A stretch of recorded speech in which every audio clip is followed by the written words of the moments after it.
विषय के जो अभ्यर्थी हैं, अगर वो डिस्क्वालीफाई नहीं होते, मतलब अयोग्य नहीं हो जाते हैं, तो उनकी नियुक्ति उनका पक्का है, क्योंकि वैकेंसी है ज़्यादा और अभ्यर्थी कम है। उसमें बीएड वालों को एक मौका है अभी अपनी जो भी लीगल रिकोर्स लेने करने का, या राज्य सरकार या एनसीटी अगर कोई अपने गाइडलाइंस अगर संशोधित करती है, को उनके पक्ष में निर्णय देती है, तो उनको एक मौका है। अगर कठिन आ भी गया अगर, तो भी इतनी बड़ी संख्या में कई अच्छे अभ्यर्थी होंगे, क्योंकि अगर प्राइमरी का भी अगर लिया जाए तो इतनी बड़ी संख्या में है, तो कट ऑफ मतलब अच्छा होगा।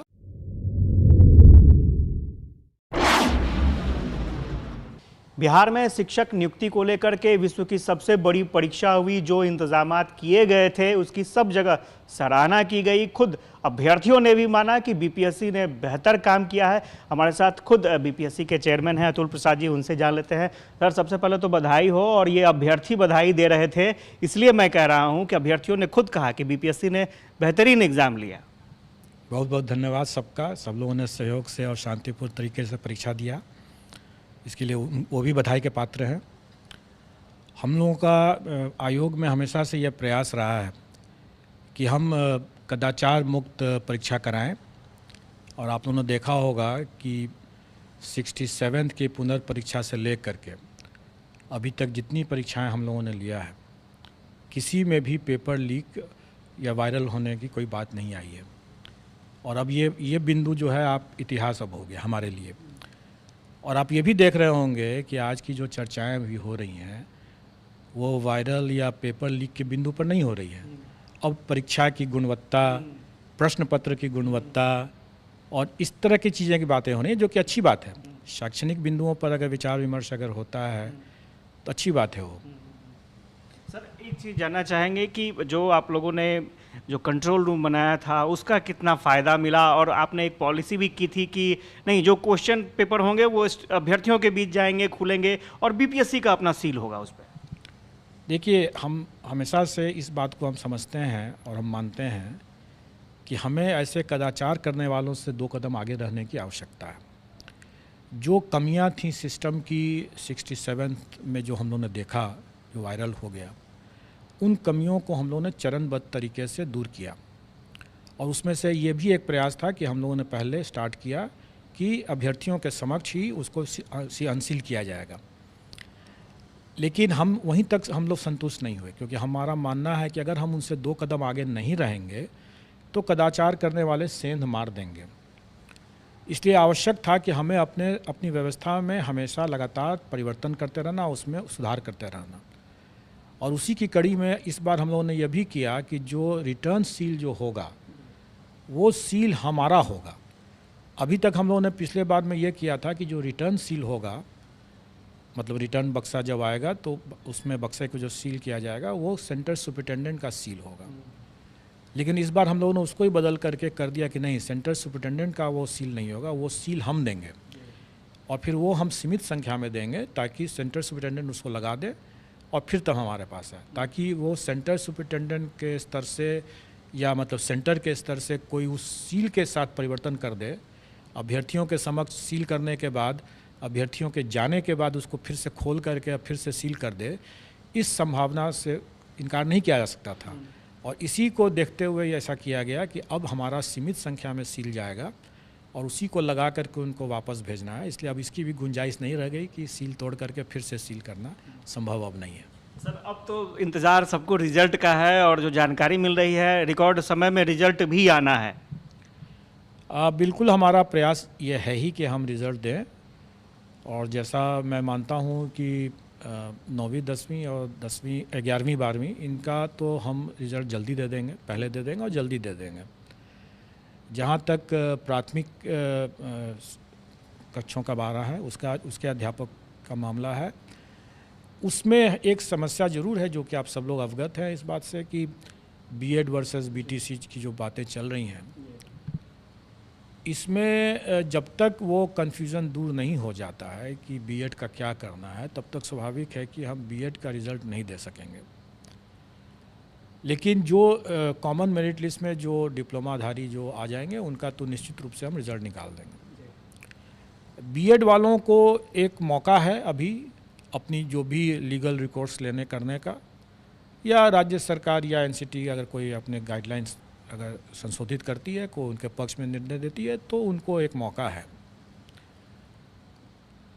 सर एक चीज़ और जानना चाहेंगे, एक ट्वीट आपने किया था 9 से 12 तक के अभ्यर्थी जो हैं उनके लिए, बहुत हमारे पास मैसेज आए कि सर से जाकर के पूछिए कि ये जो तैयार रहने की बात है, आप लोग तैयार रहें डॉक्यूमेंट वेरिफिकेशन के लिए, ये क्या है सर? डॉक्यूमेंट वेरिफिकेशन बहुत जल्दी स्टार्ट होने वाला है, और जहाँ तक मुझे अभी ज्ञात है वो हम लोग शायद 4 तारीख से ही शुरू कर दें, 4 सितंबर से। और ये डॉक्यूमेंट वेरिफिकेशन हमारा 11th 12th और 9th 10th और इसका होगा, और इसी में दिव्यांगजनों का भी हम लोग मेडिकल कराएंगे, क्योंकि इसके बिना हम परीक्षा फल नहीं दे सकते हैं।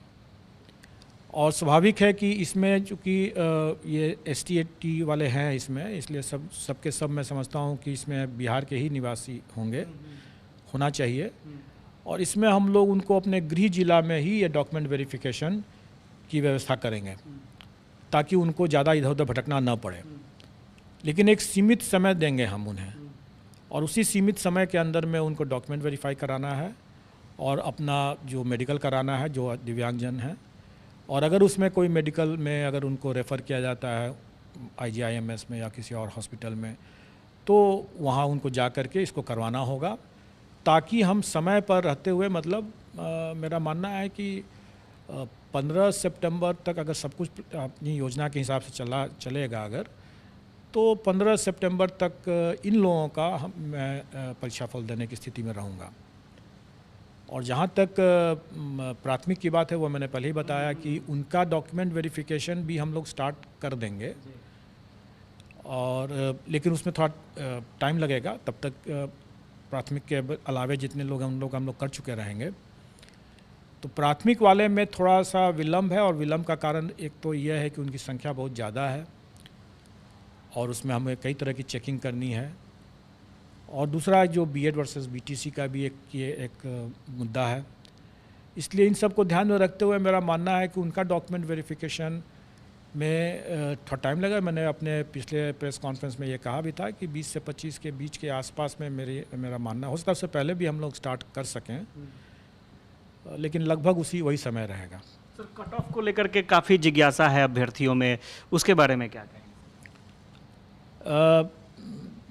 कट ऑफ के लेकर के हमेशा से ये जिज्ञासा लोगों को बनी रहती है, लेकिन मेरा मानना है कि अगर आप कुछ एक विषय को अगर छोड़ दें,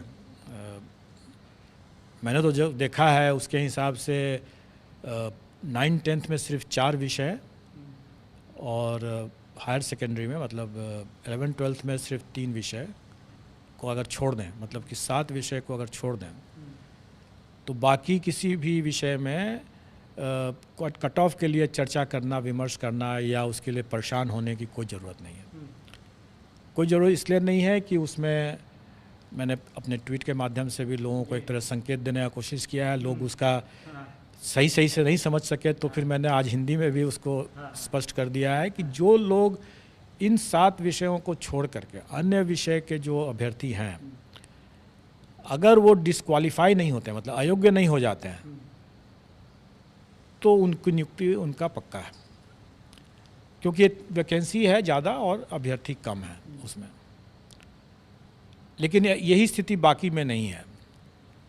अब जहाँ तक बाकी जो 7 विषय बचते हैं इसमें, उसमें प्रतियोगिता तो रहेगी ही, और वो गेस करना मेरे लिए सही नहीं होगा वो बताना, क्योंकि मेरा मानना है कि सभी अभ्यर्थी अच्छे हैं और काफ़ी मेहनत करके आए हैं, तो स्वाभाविक है कि कट ऑफ भी अच्छा ही रहेगा। फिर अगर प्रश्न पत्र कहीं पर अगर कठिन आ भी गया अगर, तो भी इतनी बड़ी संख्या में कई अच्छे अभ्यर्थी होंगे, क्योंकि अगर प्राइमरी का भी अगर लिया जाए तो इतनी बड़ी संख्या में है, तो कट ऑफ मतलब अच्छा होगा। कितना होगा, ज़्यादा होगा, कम होगा, ये मैं नहीं बता सकता हूँ। बहुत बहुत शुक्रिया सर। और स्वाभाविक तौर पर अभ्यर्थियों को इंतज़ार है रिज़ल्ट का, और सबसे ख़ास बात यह है कि बीपीएससी एग्ज़ाम ख़त्म होने के बाद से ही रिज़ल्ट की तैयारी में लग चुकी है। कुछ प्राथमिक जो अभ्यर्थी हैं, प्राथमिक शिक्षक के अभ्यर्थी हैं, उनमें थोड़ा सा विलम्ब हो सकता है बीएड की वजह से, लेकिन बाकी जो रिजल्ट है वो समय पर आएंगे और समय से पहले भी देने की कोशिश की जा रही है। ये बीपीएससी की तरफ से एक अच्छी खबर निकलकर सामने आ रही है। कैमरा पर्सन आनंद के साथ आशुतोष चंद्रा, कशिश न्यूज़, पटना। एक तो पहला कि हमारे जो प्रावधान थे वो पहले से दिए हुए थे, जो सरकार की नियमावली में ही घोषित है कि एनसीटी का जो भी होगा परामर्श, उस पर सरकार का जो भी निर्णय होगा वही लागू होगा। तो अगर वो परिवर्तित हो जाता है तो वो परिवर्तित हो ही जाएगा। दूसरा कि माननीय सर्वोच्च न्यायालय का जो निर्णय है वो एक तरह से फोर्स मैज्योर कंडीशन है। फोर्स मैज्योर कंडीशन का ये है कि जो बाहरी कारणों से, अगर जिस पर मेरा नियंत्रण नहीं है, अगर उन कारणों से अगर कोई स्थिति उत्पन्न होती है तो उसमें हमें वापस करने का कोई प्रश्न नहीं उठता। ये तो मैंने कानूनी बात बता दिया कि हमें वापस करने का कोई प्रश्न नहीं उठता। लेकिन मेरा दूसरा पॉइंट यह है कि किसी ने वापस के लिए पैसे की मांग भी तो नहीं किया, किसी ने पैसे वापस नहीं मांगा। और ये कहना कि हमें यह राशि वापस करने की ज़रूरत है, तो मैं तो ये कहूँगा कि अगर आप वापस मांग लेते, सरकार के लिए जितना पैसा सरकार इसमें लेती है फीस परीक्षा में, किसको क्या लगता है कि क्या उतने ही में इसका काम हो जाता है? बिल्कुल नहीं होता है। ये सारी की सारी राशि जो है राज्य सरकार के खाते में जाती है और राज्य सरकार इससे कहीं ज़्यादा, दोगुना तिगुना खर्च करती है इस परीक्षा को आयोजित करने के लिए। और राज्य सरकार के लिए अगर मान लीजिए कि अगर 1 लाख कैंडिडेट अगर बोलें कि हमको पैसे वापस कर दें, कर दिया जाएगा। सरकार के लिए कोई बहुत बड़ा रकम नहीं है, लेकिन अभ्यर्थियों के लिए कोई भी ये समझना होगा कि ये मांग करते हैं वो, तो क्या वो अपना रेस से बाहर होने के लिए तैयार थे? क्या वैसे बीएड अभ्यर्थी जो इस बात की मांग करते हैं, मीडिया पर मांग जरूर किए हैं, किसी ने ऐसे मांगा नहीं है पैसा।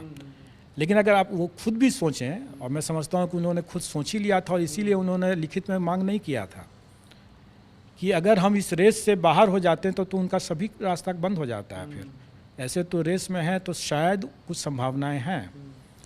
तो मैं समझता हूँ कि ये सिर्फ मीडिया के लिए उन लोगों ने ऐसी बातें किया और तरह तरह की अटकलबाजी करते रहते हैं, ये बहुत गलत है। और ऐसे चीज़ों को मैं आपको बता दूं कि ऐसे एक अभ्यर्थी के मामले में हम लोगों ने उससे कहा भी, हम लोगों ने देखा उसके इस तरह की मांग मीडिया पर आई, सरासर बीपीएससी को बदनाम करने की इस तरह की गलत सलत बात बोले। हम लोगों ने उसको नोटिस कर दिया और नोटिस में उसने रोते हुए उसने लिखित माफ़ीनामा दिया है। तो मैं सब लोगों से ये बात कहना चाहूँगा कि एक आप ऐसी कोई बातें न करें जो बाद में जा कर के आपको नुकसान पहुंच जाए। मैंने पहले भी और हमारे आयोग ने भी इस बात को प्रकाशित किया हुआ है कि कोई अमर्यादित बातें कहते हैं, आप अभ्यर्थी हैं इसलिए कि आप राज्यकर्मी बनना चाहते हैं, और राज्यकर्मी की गरिमाओं और मर्यादाओं का अगर आप उल्लंघन करते हैं तो हम ऐसे अभ्यर्थियों की अनुशंसा कतई नहीं करेंगे। और आजकल आप लोगों ने देख ही लिया कि फेशियल रिकॉग्निशन का ज़माना है। फेशियल रिकॉग्निशन से हम लोगों ने कई लोगों को चिन्हित किया है। हमारे लिए बहुत आसान है कि जो मीडिया पर जो लोग आकर के गलत सलत बात बोल के चले जाते हैं, वो समझ कर रहें कि सब पर नज़र है। और हमारे सिस्टम के हिसाब से, जैसे मैंने बताया कि एक अभ्यर्थी को हम लोग नोटिस भी दिया और उसने माफ़ी भी मांगा है, हम सबको कर सकते हैं, सबको कर सकते हैं। जिनकी जो भी मेरिट लिस्ट में अगर आ जाते हैं, अगर हम उन पर पकड़ करके हम उनको उनके उस कारण परीक्षा करके उनको लिस्ट से बाहर कर सकते हैं। इसलिए उनको संभल करके बात करनी चाहिए।